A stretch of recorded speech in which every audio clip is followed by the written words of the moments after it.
नमस्कार, स्वागत है आप सभी का। तो झारखंड कर्मचारी चयन आयोग जेएसएससी के द्वारा आईएससी वैसे कैंडिडेट्स जिन्होंने आईएससी कर रखा है या इंटरमीडिएट ऑफ साइंस है या फिर 10+2 में उनका सब्जेक्ट था, वो फैकल्टी था, वो साइंस था, उनके लिए एक बहुत ही बढ़िया वैकेंसी निकाली गई है। क्या है वैकेंसी का डिटेल्स, क्या एक्सपेक्टेड सैलरी है, आपका पोस्ट के बारे में क्या उसका डिटेल्स है, क्या प्रश्न कैसे पूछे जाएंगे, कैसे क्वेश्चंस का पेपर रहेगा, पीटी रहेगा, मेंस रहेगा, कौन कौन पेपर रहेंगे, क्या क्या डॉक्यूमेंट्स इंपॉर्टेंट है जो आपको चाहिए फॉर्म भरने के लिए, सब के बारे में डिटेल्स में जानेंगे हम लोग। ठीक है ना। तो काइंडली वीडियो को लास्ट तक देखिएगा। और वैसे सभी आपके फ्रेंड्स, वैसे कलीग्स, वैसे बच्चे जिन्होंने साइंस में इंटरमीडिएट कर रखा है उनके तक जरूर ये वीडियो शेयर कीजिए, ठीक है, ताकि उनको जो भी इंपॉर्टेंट इन्फॉर्मेशन मिले और उसको बेनिफिट ले पाए।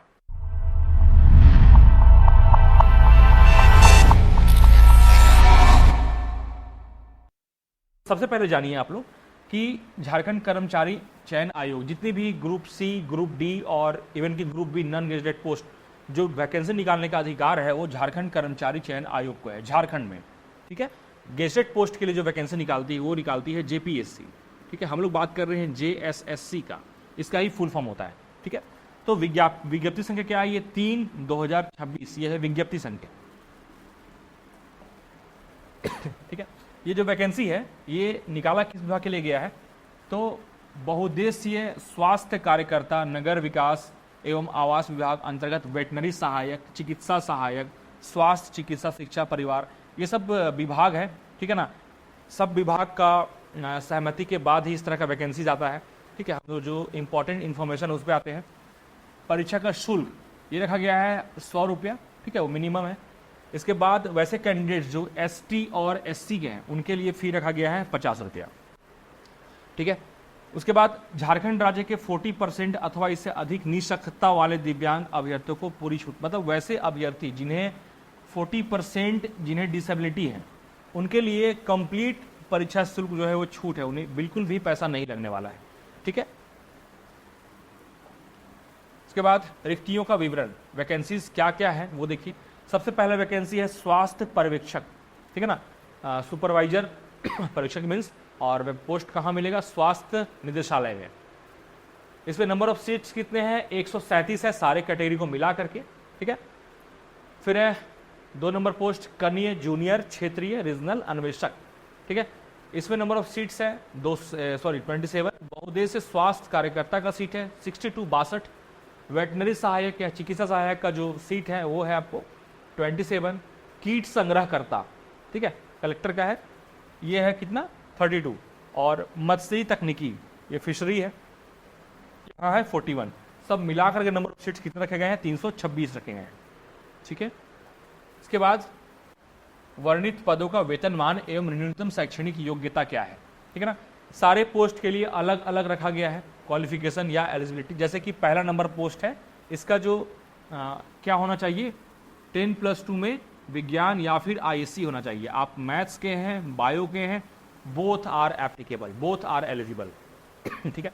सेकेंड पोस्ट है, इसमें 10+2 साइंस में होना चाहिए, लेकिन आपको इंटरमीडिएट में जो है मैथ्स जरूर होना चाहिए।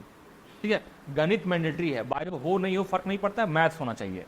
थर्ड पोस्ट जो है उसमें आपको आईएससी रखा गया है, लेकिन विज्ञान। ठीक है ना, मतलब यहाँ पर भी मैथ्स हो बायो हो कोई फर्क नहीं पड़ेगा, आप दोनों ही यहाँ पे एलिजिबल हैं। वेटनरी सहायक के लिए आपको जीव विज्ञान मतलब बायोलॉजी होना चाहिए इंटर में। ठीक है ना, मैथ हो नहीं हो फर्क नहीं पड़ता है, आईएससी में बायोलॉजी होना चाहिए। फिजिक्स केमिस्ट्री जनरली रहता है मैंने कंपलसरी, आपका बायोलॉजी भी हो जाए तो आप एलिजिबल इस पोस्ट के लिए। पोस्ट नंबर 5 कीट संग्रहकर्ता, यहाँ भी क्या है? जीव विज्ञान होना चाहिए। ठीक है ना। जैसा आपको ड्यूटी है, जैसा रोल है इस पोस्ट का, उसके ही अकॉर्डिंग इस क्वालिफिकेशंस को रखा जाता है। पोस्ट नंबर 6, ठीक है, यहाँ भी क्या होना चाहिए? जीव विज्ञान, मतलब 1, 2, 3। ठीक है, 3 पोस्ट के लिए आपको जीव विज्ञान होना चाहिए। ठीक है ना। 1 पोस्ट मैथ्स वालों की स्पेशल है और 2 पोस्ट कॉमन है, बायो एंड मैथ्स। ठीक है, ये आपको पोस्ट डिटेल्स है। अब बात करें सैलरी के बारे में, बात कर लेते हैं थोड़ा सा। ठीक है। ये जो ग्रेड पे है 2400 ग्रेड पे है। ठीक है। पे बैंड 1 है। ठीक है ना। तो इसमें जो सैलरी आपको बनने वाला है वो लगभग 40,000 बनने वाला है। ठीक है, लगभग 40,000 सैलरी बनेगा। इसमें आपको बेसिक रहता है, जैसे आप जब भी देखिएगा आप गूगल पे टाइप कर सकते हैं 7th पे मैट्रिक्स। ठीक है ना। ये जो है ये आपको लेवल आई थिंक 1800 लेवल 3 का ये जॉब है। ठीक है, ये लेवल 2 का है। ठीक है, तो लेवल 3 लेवल 2 ये जो मैं बता रहा हूँ वो पे मैट्रिक्स का जो कॉलम होता है उसमें दिखेगा आपको। बेसिक सैलरी का स्ट्रक्चर कैसा बनता है, basic plus DA plus HRA ऐसा बनता है स्ट्रक्चर। इसके बारे में डिटेल में हम बताएंगे आपको, है ना। हम लोग आते हैं जो इंपॉर्टेंट बातें हैं वैकेंसी को लेकर के। उम्र की गणना क्या कैसे की जाएगी, तो आपकी उम्र जो है वो डेट रखा जाएगा न्यूनतम उम्र 1/8/2023 को, और अधिकतम भी मतलब इस डेट में ही आपका वैकेंसी का जो इस स्वास्थ्य पर्यवेक्षक का है इसके लिए इस डेट को रखा गया है। ठीक है ना, या कह सकते हैं कट ऑफ डेट। ठीक है, ये जो है 1/8/25 1/8/23 देख रहे हैं ना, 1/8/24 ये डिफरेंट क्यों रखा गया है, डिफरेंट रखा गया है उसमें अपना विभाग का अपना कारण है।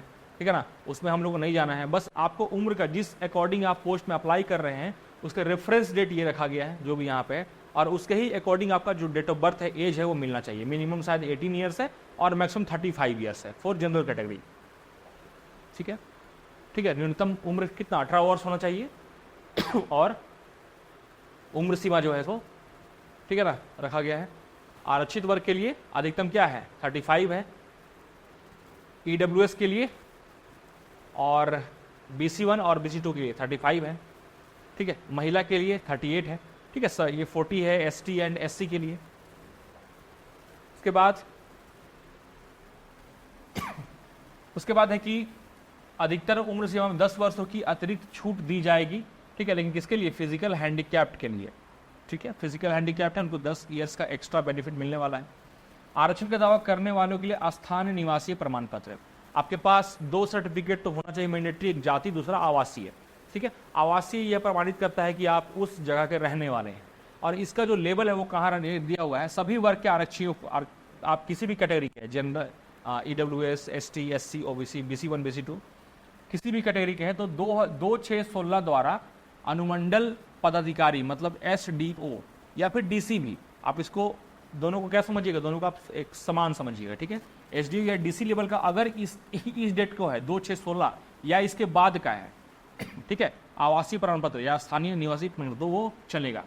ठीक है, उसके बाद अगर SDO या DC लेवल का नहीं है और वो क्या है CO या BDO लेवल का है, ठीक है, तो उसका कट ऑफ डेट अलग रखा गया है। वो डेट क्या है उसका 19/7/2019 रखा गया, ये या इसके बाद का होना चाहिए। ठीक है ना, क्लियर लिखा हुआ है कि इससे पूर्व अंचलाधिकारी मतलब CO या BDO लेवल का प्रमाण पत्र मान्य नहीं होगा। ठीक है, इसके पूर्व ऊपर वाले के बारे में बोला, इससे पूर्व किसी भी स्तर से जो आप अप्लाई कीजिएगा दीजिएगा वो मान्य नहीं होगा। ठीक है, जाति प्रमाण पत्र मोस्ट इंपॉर्टेंट है, क्योंकि यहां पर एक थोड़ा सा कंफ्यूजन है, यहां पर एक वर्ड आ जाता है नॉन क्रीमी लेयर। आपको आरक्षण का बेनिफिट तभी मिलेगा जब आप इस कैटेगरी में बिलोंग करते हैं, नॉन क्रीमी लेयर में। इसका अपना क्राइटेरिया होता है, तो आप जब भी जातीय प्रमाण पत्र बनवाइए तो उसमें लिखा रहना चाहिए कि, ऐसा मैंने बहुत सारा फॉर्मेट देखा है, लिखा रहता है कि this is certified that he या she doesn't belong to creamy layer. इसका मतलब होता है कि ये जो भी कैंडिडेट्स है वो क्रीमी लेयर में बिलोंग नहीं करते हैं, मतलब वो नॉन क्रीमी लेयर में है। अब होता क्या है कि जब भी आप फॉर्म भर रहे हैं आपको तब का ही सर्टिफिकेट चाहिए। इसके साथ में जब जाइएगा DV के टाइम, तो उस टाइम उस सर्टिफिकेट के साथ जो आपने फॉर्म भरा है उसके साथ साथ में एक और फॉर्मेट जो आपको JSSC प्रोवाइड कराएगी at the time of DV, वहां बस आपको एक डिक्लेरेशन देना होगा। ठीक है, मीन्स आप जो है जाति का जो आरक्षण का फायदा है वो आप ले सकते हैं। ठीक है, ये है, इसका भी डेट रखा गया है कट ऑफ डेट। ठीक है ना, जैसे कि 25/2/2019 ये रखा गया है जाति के लिए। ठीक है, CO या BDO लेवल वाला। ठीक है ना, सक्षम स्तर से भिन्न स्तर अगर कोई डिफरेंट लेवल का बना लिए तो मान्य नहीं होगा, ये सब क्लियर है। ठीक है, इसके बाद ऑनलाइन आवेदक को भरने के लिए महत्वपूर्ण दिशा निर्देश, इसको अच्छे से पढ़ लीजिएगा। मैट्रिक इंटर में जो भी आपका डॉक्यूमेंट्स है, आपने क्या कौन सा स्पेलिंग लिखा हुआ है, कब किसका नाम क्या लिखा, बिल्कुल एग्जैक्ट वही लिखिएगा, कोई डिफरेंस नहीं होना चाहिए। ऑनलाइन पत्र भरने की समर्पित करना। ठीक है, इसमें क्या है कि www.jssc.jharkhand.gov.in यही ऑथेंटिक वेबसाइट है, ऑफिशियल वेबसाइट है, आपको इस पे ही जाना है और ऑनलाइन एप्लीकेशन फॉर JILCC आपको देखना है और क्लिक करने के पश्चात अपना रजिस्ट्रेशन करना है। ठीक है, इसके बाद मोबाइल और फ़ोन नंबर आपको बहुत सोच समझ के डालना है कि इसका वेरिफिकेशन होगा, और इसके बाद हमेशा कुछ भी प्रॉब्लम होगा, कुछ भी आपको नोटिस आएगा तो आपको यहीं आने वाला है, इस पर गड़बड़ मत कीजिएगा। इवन की पंजीकरण संख्या और पासवर्ड भी आपको यहीं आने वाला है। ठीक है, फिर सारा प्रोसेस को भरते हुए आपको अपना कंप्लीट करना है, फॉर्म भरने का जो प्रोसेस है। इसको लेकर के अगर प्रॉब्लम होगा तो हम एक फिर से वीडियो बनाएंगे, ठीक है, कैसे फॉर्म भरना है, आवेदन की प्रविष्टि में संशोधन, ठीक है। फिर है रजिस्ट्रेशन, डेट देखिए लिखा हुआ है कि रजिस्ट्रेशन करना और सूचना दर्ज करने के लिए डेट दिया हुआ है, कब से कब तक, 20 जुलाई से लेकर के 19 अगस्त तक, ये डेट है, ठीक है। शुल्क भुगतान करना और फोटो हस्ताक्षर अपलोड करना और प्रिंट आउट लेने के लिए डेट रखा गया है 20 अगस्त की मध्य रात्रि तक, ठीक है ना, आप 20 अगस्त तक ले सकते हैं। फिर दिनांक 21/8 से 23/8 तक अगर कुछ मिस्टेक हो गया, लेकिन ध्यान रखिएगा नाम, डेट ऑफ बर्थ, ठीक है, फोन नंबर, ये सब में सुधार नहीं होता है, तो उन सबको मिस्टेक मत कीजिएगा, ठीक है। परीक्षा शुल्क भुगतान करने की प्रक्रिया, ठीक है ना, आपको जब आगे बढ़ते जाइएगा तो आपको परीक्षा शुल्क भी भरने का आएगा प्रोसेस, वहाँ इजीली हो जाएगा, बहुत ही प्रॉब्लम नहीं होगा। पदों का विकल्प, मल्टीपल पोस्ट हम जानते हैं, साइंस वाले हैं तो वो एक से अधिक पद के लिए आवेदन करेंगे, मैथ्स वाले हैं या बायो, सबको एक से अधिक पद का आवेदन मिल रहा है, तो इस केस में होगा क्या आपको सबके लिए अलग अलग परीक्षा देना होगा? बिल्कुल नहीं, एक ही एग्जाम में सब पोस्ट के लिए आप आवेदन दे सकते हैं। बस आपको यहाँ पे बोला गया है कि आपको अधिमानता, मतलब आप प्रेफरेंस किसको दे रहे हैं।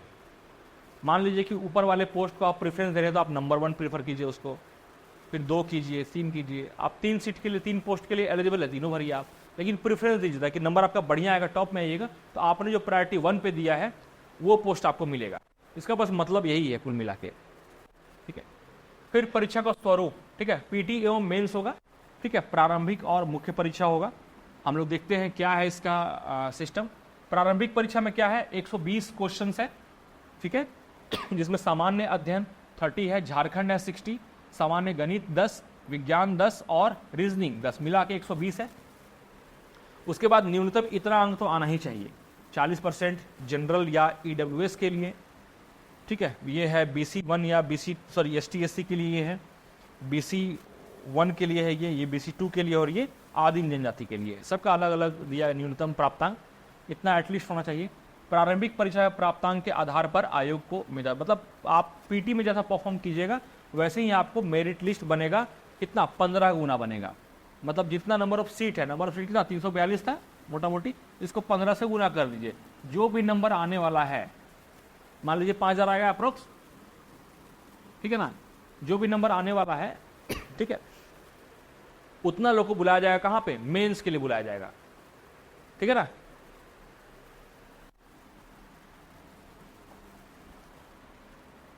अब मेंस में क्या है, 3 पेपर है, पहला है पेपर 1 60 हिंदी 60 इंग्लिश 120, ठीक है। पेपर 2 में आपको इनमें से कोई एक भाषा चुनना है, ठीक है। और पेपर 3 जो कि 120 क्वेश्चन का है, उसमें 30 जीएस है, झारखंड जो मतलब था पीटी वाला लगभग वही है, कंप्यूटर यहाँ पे बस एक ऐड कर दिया गया है, ठीक है ना। एक चीज और कि जो भी मेरिट बनेगा उसमें पेपर 1 का नंबर ऐड नहीं होगा मेंस का, सिर्फ पेपर 2 और पेपर 3 पे ही आपको मेरिट बनना है, ठीक है। ये सिलेबस दिया हुआ है देखिए, ठीक है। मुख्य परीक्षा के आधार पर मेधा सूची का निर्माण, आप मेंस परीक्षा में जैसा आप परफॉर्म कीजिएगा ऑब्वियस बात है वैसे ही आप शॉर्टलिस्ट होइएगा फॉर डीबी, फिर डीबी में आपका सारा डॉक्यूमेंट्स का चेक होगा, उसके बाद आप आ जाइएगा फाइनल मेरिट लिस्ट में, उसके बाद आप आराम से नौकरी कर सकते हैं, ठीक है। ये रखा गया है, आपको मेंस में भी एटलीस्ट इतना नंबर लाना ही लाना है, जो आएंगे सिलेक्शन जो ऊपर से होंगे उनका इतना नंबर आएगा ही आएगा। अब ऐसा मत समझिए कि इतना नंबर लाएंगे तो मेरा हो ही जाएगा, ऐसा नहीं है, जो नंबर ऑफ सीट्स है ऊपर से कट मेरिट बनता है ना, तो जितना का होगा उतना ही होगा, ठीक है। उसके बाद फाइनली अगर ISC तो आपका है, ठीक है, अगर आपका BSc भी है तो BSc वालों के लिए तो एक और बढ़िया वैकेंसी है जहां पर आपको उससे भी अधिक सीट है, ठीक है। और इसके लिए ऑलरेडी हम लोग गाइड कर भी रहे हैं, तो आप अगर जो आपका BSc है और BSc में आपने मैथ्स रखा हुआ है, आपके लिए बिल्कुल ये बहुत गोल्डन अपॉर्चुनिटी है। तो ISC वाले, BSc वाले, साइंस वाले स्पेशली के लिए झारखंड में एक अपॉर्चुनिटी है कि जो सीट्स हैं आप उसको भर लीजिए, आपकी ज़रूरत है वहाँ पे, ठीक है। तो मन लगा के तैयारी कीजिए, मिलते हैं हम लोग अगले वीडियो में, बाकी के लिए बाय।